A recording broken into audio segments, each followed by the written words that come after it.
Find square roots of X to the power twice A plus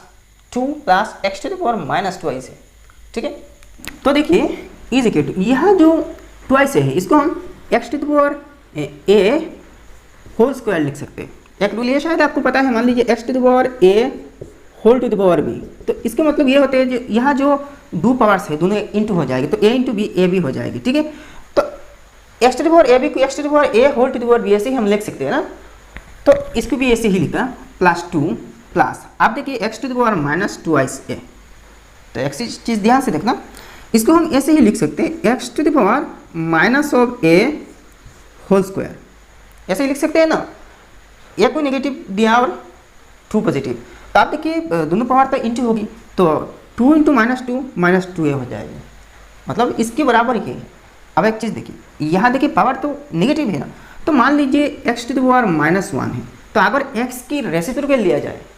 तो इसकी power positive हो जाएगी। मतलब क्या है, किसी भी नंबर की रेसिप्रोकल लिया जाए तो इसकी पावर की साइन पलट जाएगी। तो मतलब इसकी रेसिप्रोकल क्या है, इसकी नीचे तो 1 है, अंडरस्टूड 1 है ना एज ए डिनोमिनेटर, तो इसकी रेसिप्रोकल मतलब 1 ऊपर और x नीचे, तो 1/x हो जाएगी, और ये जो पावर है x की पावर पॉजिटिव हो जाएगी, पॉजिटिव 1 हो जाएगी। ठीक है, अच्छा आप देखिए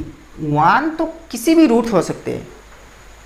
और किसी भी डिग्री के लिए 1 तो सेम ही होते हैं ना। मान लीजिए 1 स्क्वायर तो इजिकल टू 1 ही होगी, 1 की इजिकल टू 1 ही होगी, 1 to the power 100 is equal to वही 1 होगी। अच्छा, तो इसको 1/x whole to the power 1 ऐसे ही हम लिख सकते हैं। तो देखिए यहाँ इसके केस में ऐसे ही करेंगे, तो यहाँ देखिए इज इक्वल टू 2 तो ऊपर ही रहेगी ना, तो इसकी रेसिप्रोकल 1/a होगी। ठीक है, 1/x to the power a हो जाएगी, क्योंकि यहाँ पावर नेगेटिव है ना, तो अगर रेसिप्रोकल लिया जाए तो पावर तो पॉजिटिव बन जाएगी। अब देखिए यहाँ बाहर में स्क्वायर है, तो ऐसा ही स्क्वायर लगाना, तो इसके केस में भी सेम ऐसे ही करेंगे, तो 1/x to the power a whole square हो जाएगी नहीं, हो रही है तो इज इक्वल टू आप देखिए a square plus 2 plus b square, इसको a मान लीजिए, इस पूरे चीज़ को a और इसको b मान लीजिए, तो a square plus b square, तो बीच में क्या होना चाहिए, twice A B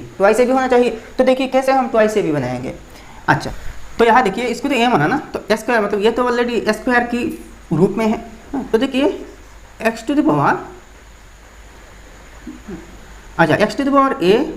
whole square plus 2 into formula का 2 है ना, देखिए फॉर्मूला तो ये आपको देखिए a plus b whole square is equal to a square plus 2ab plus b square, ये फॉर्मूला होता है ना। तो 2 तो a की जगह में x to the power a है, x to the power a है, इंटू b की जगह में 1/x to the power a है, 1/x to the power a है। अब देखिए x to the power a x to the power a दोनों कट जाएंगे, कैंसिल हो जाएगी, क्योंकि ये ऊपर में है ये नीचे में है। ठीक है, तो 2 इंटू 1 अल्टीमेटली वही 2 ही हो रही है ना, मतलब ये जो है ना इसकी एडजस्टमेंट तो 2 ही हो रही है। आप प्लस देखिए 1/x to the power a whole square, तो आप बन गए ना a square plus 2ab plus b square, तो यहाँ a है x to the power a और b है 1/x to the power a। ठीक है ना भाई, तो इज इक्वल टू आप डायरेक्ट इसके बराबर ये है ना, तो इसके बराबर इसकी फॉर्मूला लिख दी a plus b whole square, तो a की जगह में क्या है x to the power a है, तो x to the power a plus b की जगह में 1/x to the power a हो जाएगी, और यहाँ होल स्क्वायर है ना, तो होल स्क्वायर लिख देना। क्या बात, आप देखिए इसकी स्क्वायर रूट है, तो देयरफॉर स्क्वायर रूट ऑफ इसको लिखना square root of x to the power twice a plus 2 plus x to the power minus twice a is just इसके सामने प्लस माइनस लगा देना और स्क्वायर साइन हटा देना, तो plus minus x to the power a plus 1/x to the power a 1/x to the power a। अच्छा, अगर आप चाहे तो इसको इस फॉर्म में भी ले सकते हैं, और plus minus x to the power a plus x to the power minus a ऐसे भी लिख सकते हैं। ठीक है, दोनों ही सही है। देखिए इसकी रेसिप्रोकल 1/x की रेसिप्रोकल x होगी ना, तो इसके जो पावर है इसकी पावर की साइन चेंज हो जाएगी, तो a पॉजिटिव है यहाँ, तो यहाँ नेगेटिव हो रही है, तो दोनों ही करेक्ट है भाई।